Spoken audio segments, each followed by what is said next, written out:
आता बातमी आहे भंडारा जिल्ह्यात महत्त्वाची। भंडारा जिल्ह्यातील मोहाडी तालुक्यात करडी मोहगाव शेतशिवारात हेलिकॉप्टरचं आपत्कालीन लँडिंग करण्यात आलेले। तांत्रिक बिघाडामुळे आपत्कालीन लँडिंग केल्याची माहिती समोर येत असून पायलट आणि प्रवासी सध्या सुखरूप असल्याची माहिती आहे।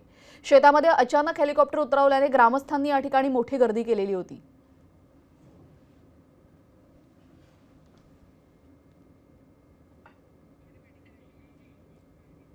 या हेलिकॉप्टरचं इमर्जन्सी लँडिंग करण्यात आलं। भंडारामध्ये हेलिकॉप्टरचं आपत्कालीन लँडिंग करण्यात आलं। करडी मोहगाव शेतशिवारामध्ये लँडिंग झालं असून तांत्रिक बिघाडामुळे हे आपत्कालीन लँडिंग करण्यात आल्याची माहिती समोर येते। दरम्यान अचानक हेलिकॉप्टर शेतशिवारात दिसल्यामुळे नागरिकांनी मोठी गर्दी केली होती। या ठिकाणी आपण थेट जाऊन आमचे प्रतिनिधी शुभम देशमुख यांच्याकडे। शुभम, त्यावेळेस नेमकी काय घडलं?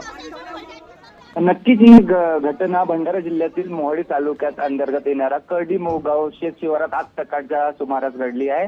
तांत्रिक बिघाड किंवा हवामानामध्ये बदल झाल्यामुळे हे आपत्कालीन लँडिंग करण्यात आल्याची माहिती मिळाली आहे आणि या लँडिंग मध्ये कुठलीही जीवितहानी आणि या नुकसान झालेला नाहीये। जी, धन्यवाद शुभम दिलेल्या सविस्तर माहितीसाठी।